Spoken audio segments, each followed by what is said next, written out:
Welcome back to Sleepy Scriptures.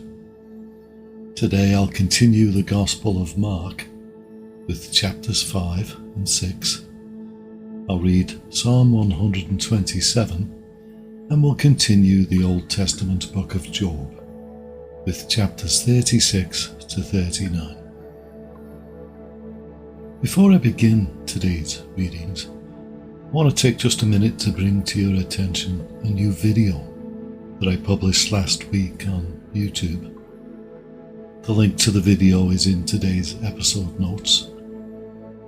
You might know that through the Search the Bible ministry at searchthebible.org, I email a beautifully illustrated Bible verse to thousands of subscribers every day.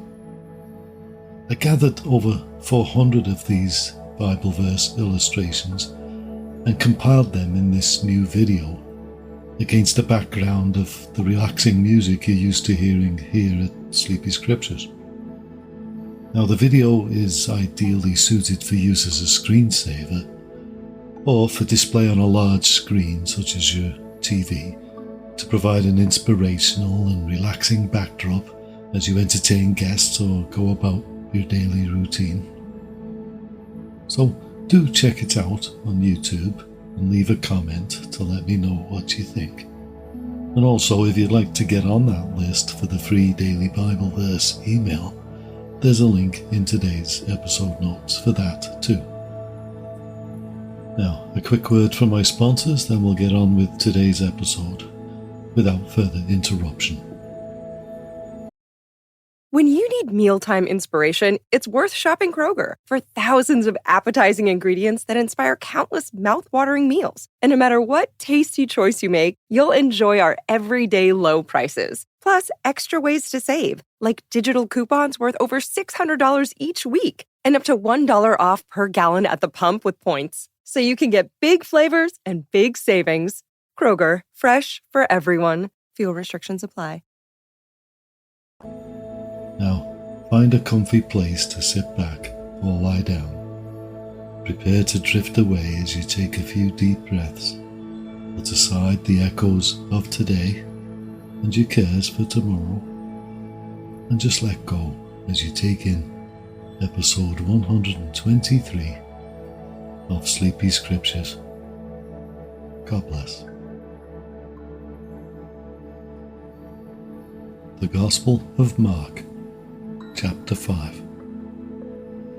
And they came over unto the other side of the sea, into the country of the Gadarenes. And when he was come out of the ship, immediately there met him out of the tombs a man with an unclean spirit, who had his dwelling among the tombs, and no man could bind him, no, not with chains, because that he had been often bound with fetters and chains, and the chains had been plucked asunder by him, and the fetters broken in pieces. Neither could any man tame him. And always, night and day, he was in the mountains and in the tombs, crying and cutting himself with stones. But when he saw Jesus afar off, he ran and worshipped him, and cried with a loud voice and said, What have I to do with thee, Jesus, thou Son of the Most High God?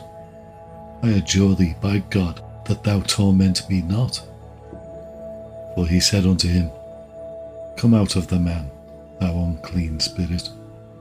And he asked him, What is thy name? And he answered, saying, My name is Legion, for we are many. And he besought him much that he would not send them away out of the country. Now there was there nigh unto the mountains a great herd of swine feeding. And all the devils besought him, saying, Send us into the swine, that we may enter into them.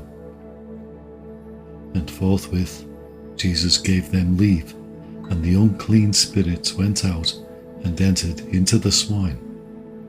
And the herd ran violently down a steep place into the sea. They were about 2,000, and were choked in the sea. And they that fed the swine fled, and told it in the city and in the country, And they went out to see what it was that was done. And they come to Jesus, and see him that was possessed with the devil, and had the legion, sitting and clothed, and in his right mind. And they were afraid. And they that saw it told them how it befell to him that was possessed with the devil, and also concerning the swine. And they began to pray him to depart out of their coasts. And when he was come into the ship, he that had been possessed with the devil prayed him that he might be with him.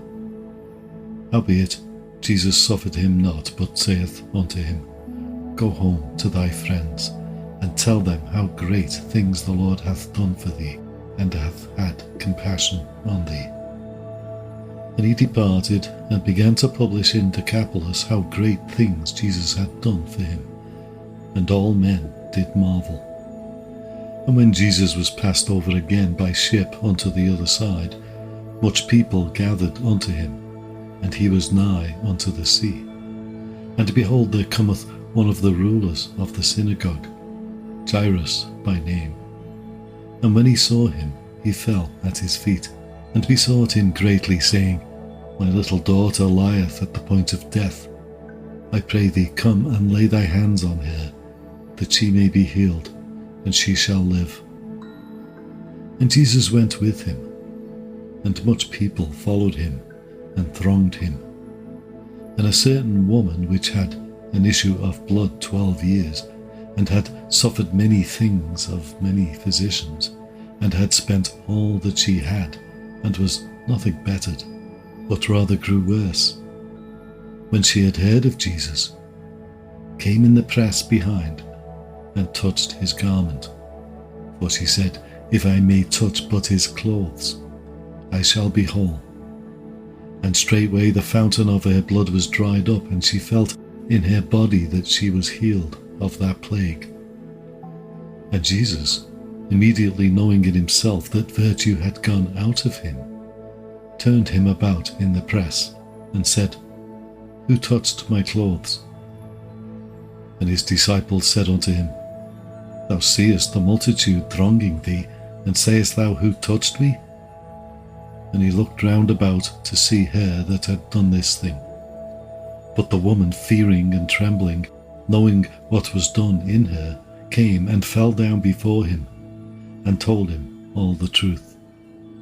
And he said unto her, Daughter, thy faith hath made thee whole. Go in peace, and be whole of thy plague. While he yet spake, there came from the ruler of the synagogue's house certain which said, Thy daughter is dead.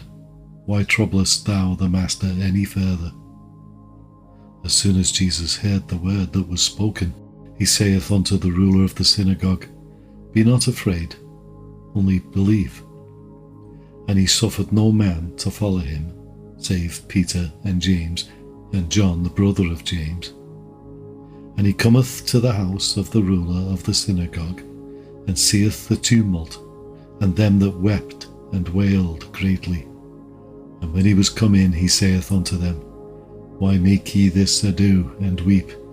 The damsel is not dead, but sleepeth.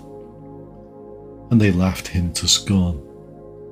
But when he had put them all out, he taketh the father and the mother of the damsel, and them that were with him, and entered in where the damsel was lying. And he took the damsel by the hand, and said unto her, Talitha cumi, which is, being interpreted, Damsel, I say unto thee, arise. And straightway the damsel arose, and walked, for she was of the age of 12 years. And they were astonished with great astonishment. And he charged them straitly that no man should know it, and commanded that something should be given her to eat.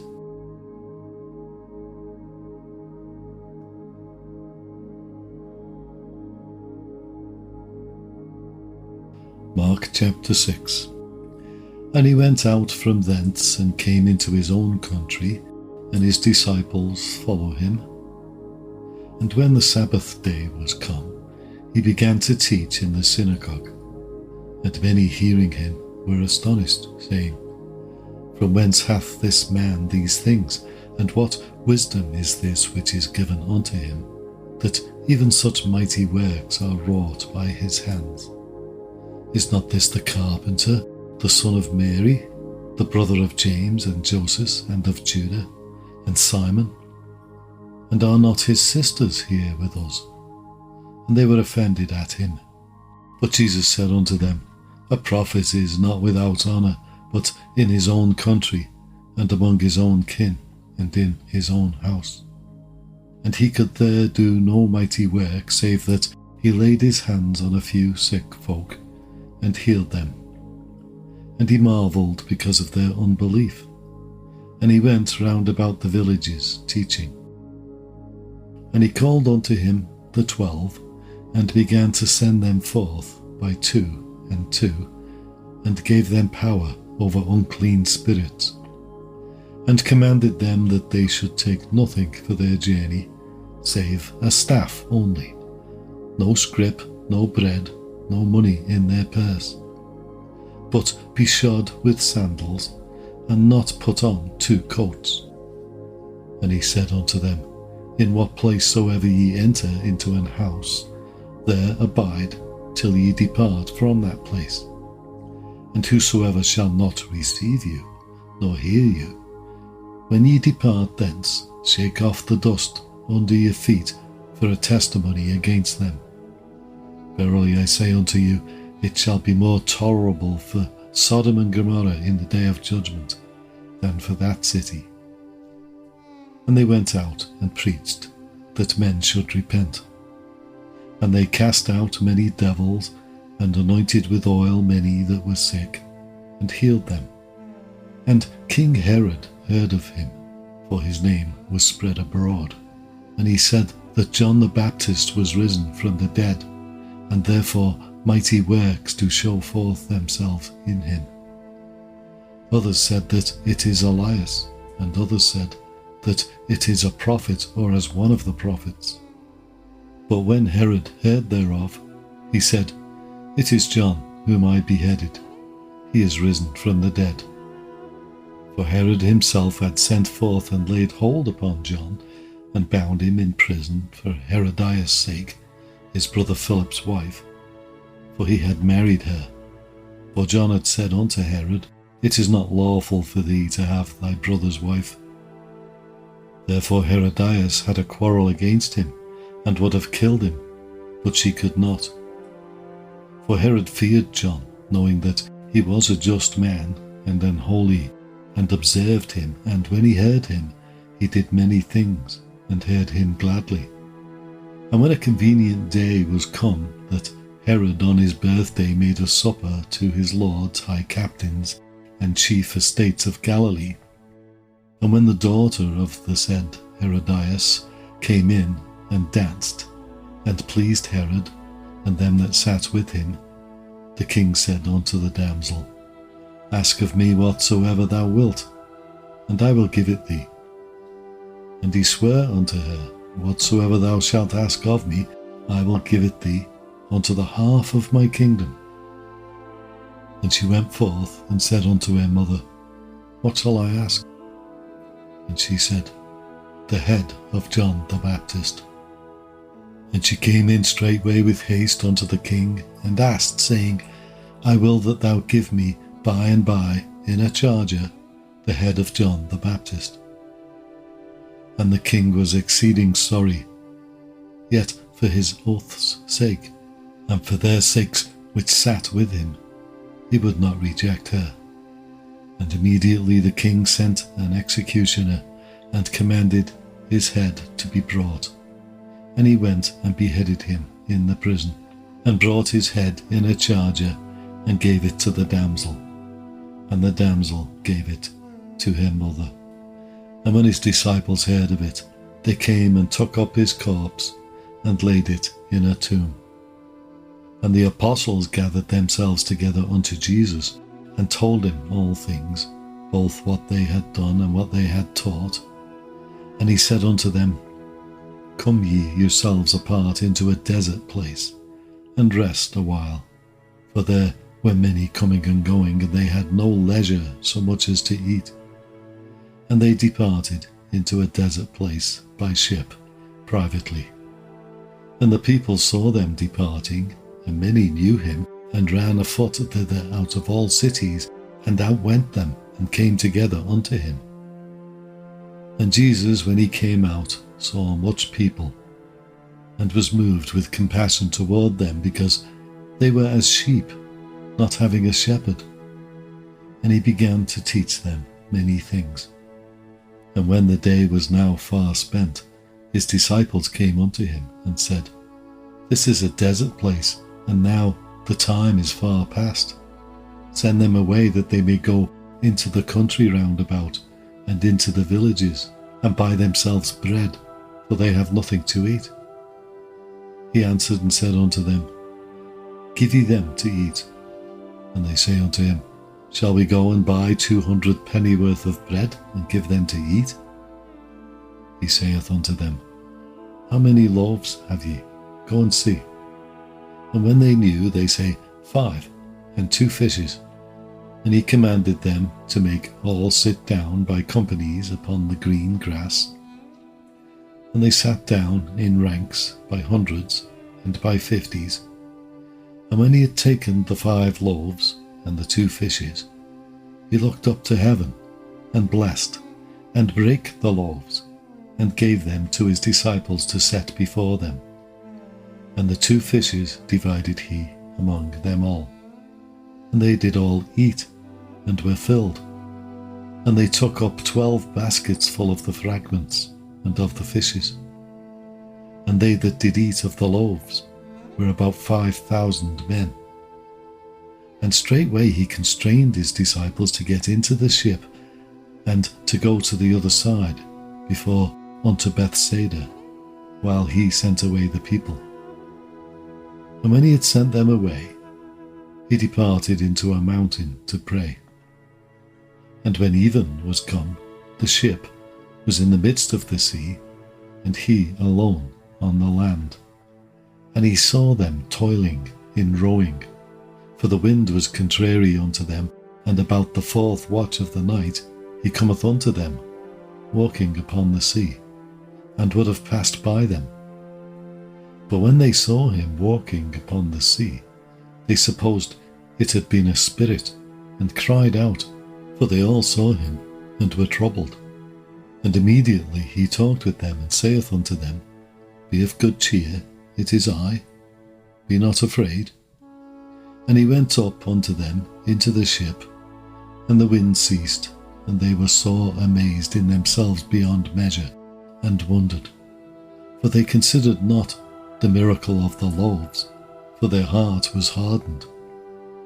And when they had passed over, they came into the land of Gennesaret, and drew to the shore. And when they were come out of the ship, straightway they knew him, and ran through that whole region round about, and began to carry about in beds those that were sick, where they heard he was. And whithersoever he entered into villages, or cities, or country, they laid the sick in the streets, and besought him that they might touch, if it were but the border of his garment. And as many as touched him were made whole.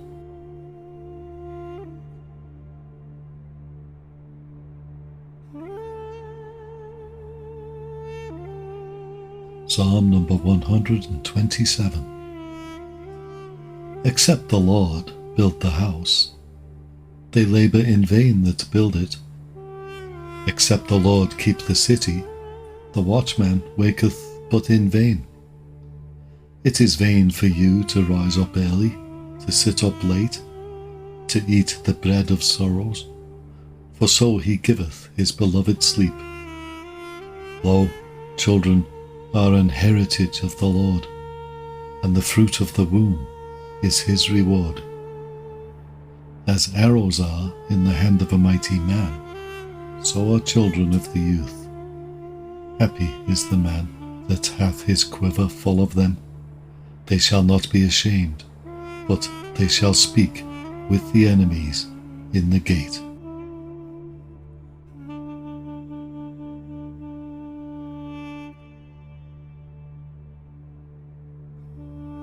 The Book of Job, chapter 36. Elihu also proceeded and said, Suffer me a little, and I will show thee that I have yet to speak on God's behalf. I will fetch my knowledge from afar, and will ascribe righteousness to my Maker. For truly my words shall not be false. He that is perfect in knowledge is with thee. Behold, God is mighty, and despiseth not any. He is mighty in strength and wisdom. He preserveth not the life of the wicked, but giveth right to the poor. He withdraweth not his eyes from the righteous, but with kings are they on the throne. Yea, he doth establish them forever, and they are exalted. And if they be bound in fetters, and beholden in cords of affliction, then he showeth them their work, and their transgressions that they have exceeded. He openeth also their ear to discipline, and commandeth that they return from iniquity. And if they obey and serve him, they shall spend their days in prosperity, and their years in pleasures. But if they obey not, they shall perish by the sword, and they shall die without knowledge. But the hypocrites in heart reap up wrath. They cry not when he bindeth them. They die in youth, and their life is among the unclean. He delivereth the poor in his affliction, and openeth their ears in oppression. Even so would he have removed thee out of the strait into a broad place, where there is no straightness, and that which should be set on thy table should be full of fatness. But thou hast fulfilled the judgment of the wicked. Judgment and justice take hold on thee. Because there is wrath, beware lest he take thee away with his stroke. Then a great ransom cannot deliver thee. Will he esteem thy riches? No, not gold, nor all the forces of strength.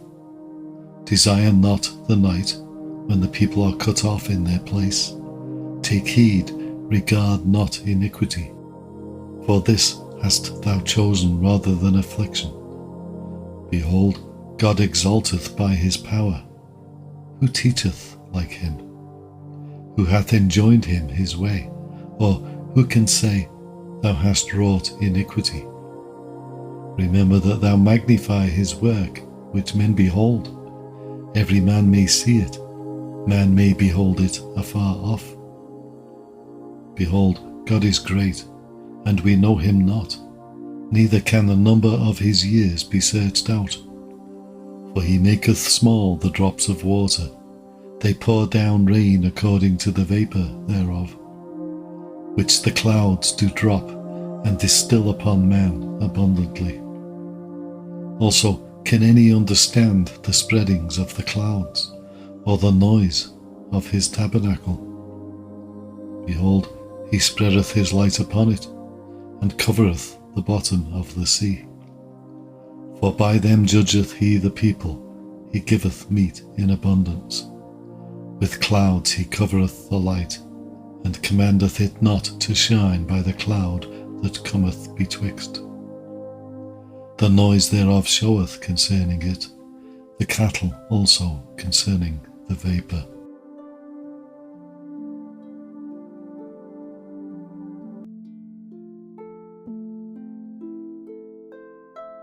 Job chapter 37.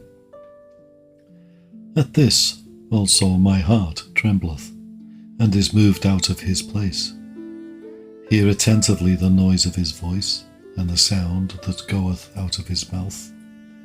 He directeth it under the whole heaven, and his lightning unto the ends of the earth. After it a voice roareth, he thundereth with the voice of his excellency. And he will not stay them when his voice is heard. God thundereth marvellously with his voice, great things doeth he, which we cannot comprehend. For he saith to the snow, be thou on the earth, likewise to the small rain, and to the great rain of his strength. He sealeth up the hand of every man, that all men may know his work. Then the beasts go into dens, and remain in their places. Out of the south cometh the whirlwind, and cold out of the north. By the breath of God frost is given, and the breadth of the waters is straitened. Also by watering he wearieth the thick cloud, he scattereth his bright cloud. And it is turned round about by his counsels, that they may do whatsoever he commandeth them upon the face of the world in the earth. He causeth it to come, whether for correction, or for his land, or for mercy. Hearken unto this, O Job, stand still and consider the wondrous works of God. Dost thou know when God disposed them, and caused the light of his cloud to shine? Dost thou know the balancings of the clouds, the wondrous works of him which is perfect in knowledge? How thy garments are worn when he quieteth the earth by the south wind? Hast thou with him spread out the sky, which is strong, and as a molten looking glass? Teach us what we shall say unto him, for we cannot order our speech by reason of darkness. Shall it be told him that I speak? If a man speak, surely he shall be swallowed up. And now men see not the bright light which is in the clouds, but the wind passeth, and cleanseth them. Fair weather cometh out of the north, with God is terrible majesty. Touching the Almighty, we cannot find him out.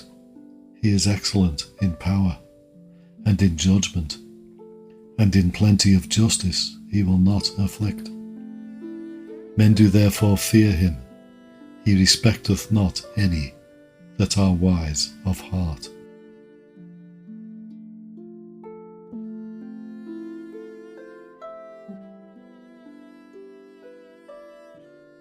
Job chapter 38. Then the Lord answered Job out of the whirlwind, and said, Who is this that darkeneth counsel by words without knowledge? Gird up now thy loins like a man, for I will demand of thee, and answer thou me. Where wast thou when I laid the foundations of the earth? Declare if thou hast understanding. Who hath laid the measures thereof, if thou knowest? Or who hath stretched the line upon it? Whereupon are the foundations thereof fastened? Or who laid the cornerstone thereof? When the morning stars sang together, and all the sons of God shouted for joy? Or who shut up the sea with doors, when it brake forth, as if it had issued out of the womb? When I made the cloud the garment thereof, and thick darkness a swaddling band for it, and brake up for it my decreed place, and set bars and doors, and said, Hitherto shalt thou come, but no further, and here shall thy proud waves be stayed. Hast thou commanded the morning since thy days, and caused the dayspring to know his place, that it might take hold of the ends of the earth, that the wicked might be shaken out of it? It is turned as clay to the seal, and they stand as a garment. And from the wicked their light is withholden, and the high arm shall be broken. Hast thou entered into the springs of the sea, or hast thou walked in the search of the depth? Have the gates of death been opened unto thee, or hast thou seen the doors of the shadow of death? Hast thou perceived the breadth of the earth? Declare if thou knowest it all. Where is the way where light dwelleth? And as for darkness, where is the place thereof?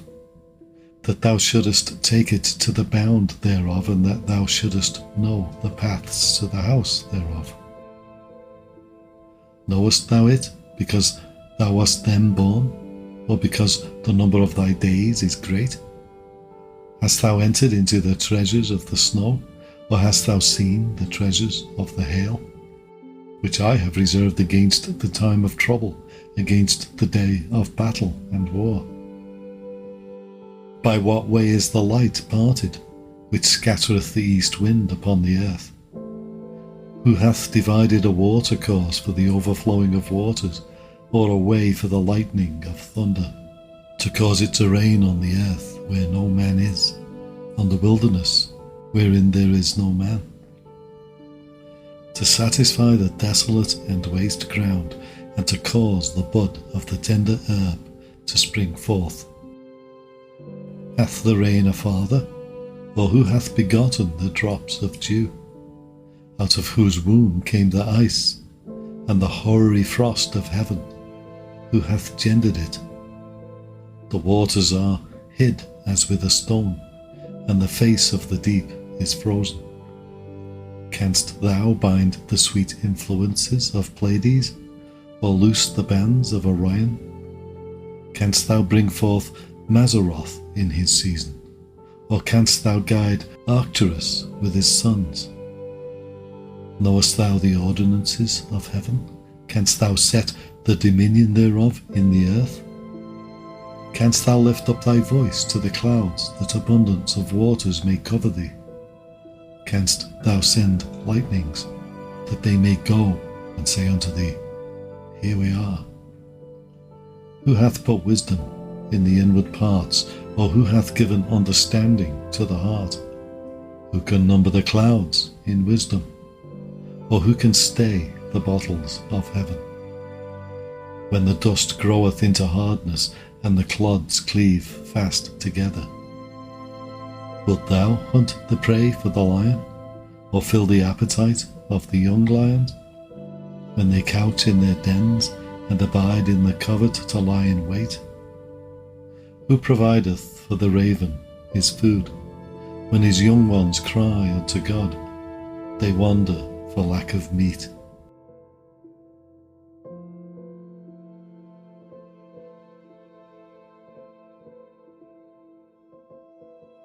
Job chapter 39.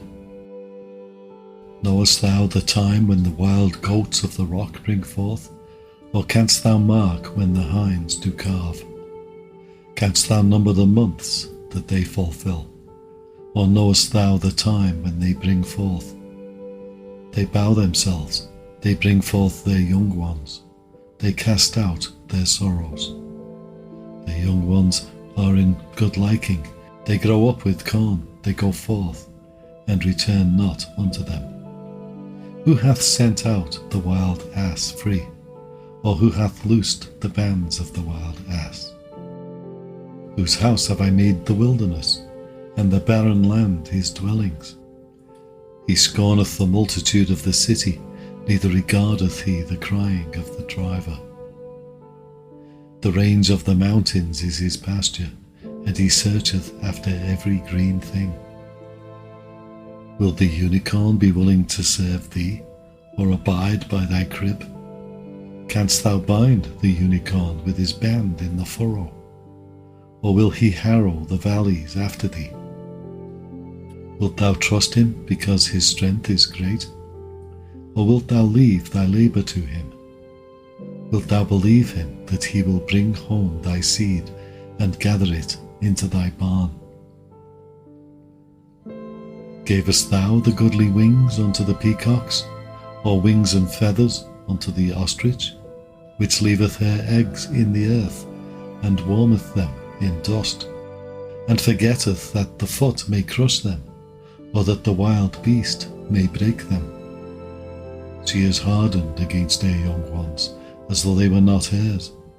Her labour is in vain, without fear, because God hath deprived her of wisdom, neither hath he imparted to her understanding.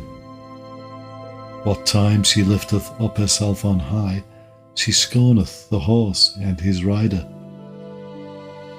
Hast thou given the horse strength? Hast thou clothed his neck with thunder? Canst thou make him afraid as a grasshopper? The glory of his nostrils is terrible. He poureth in the valley, and rejoiceth in his strength. He goeth on to meet the armed men. He mocketh at fear, and is not affrighted, neither turned he back from the sword. The quiver rattleth against him, the glittering spear, and the shield. He swalloweth the ground with fierceness and rage, neither believeth he that it is the sound of the trumpet. He saith among the trumpets, Aha! And he smelleth the battle afar off, the thunder of the captains and the shouting. Doth the hawk fly by thy wisdom, and stretch her wings toward the south? Doth the eagle mount up at thy command, and make her nest on high? She dwelleth and abideth on the rock, upon the crag of the rock, and the strong place. From thence she seeketh the prey, and her eyes behold afar off. Her young ones also suck up blood, and where the slain are, there is she.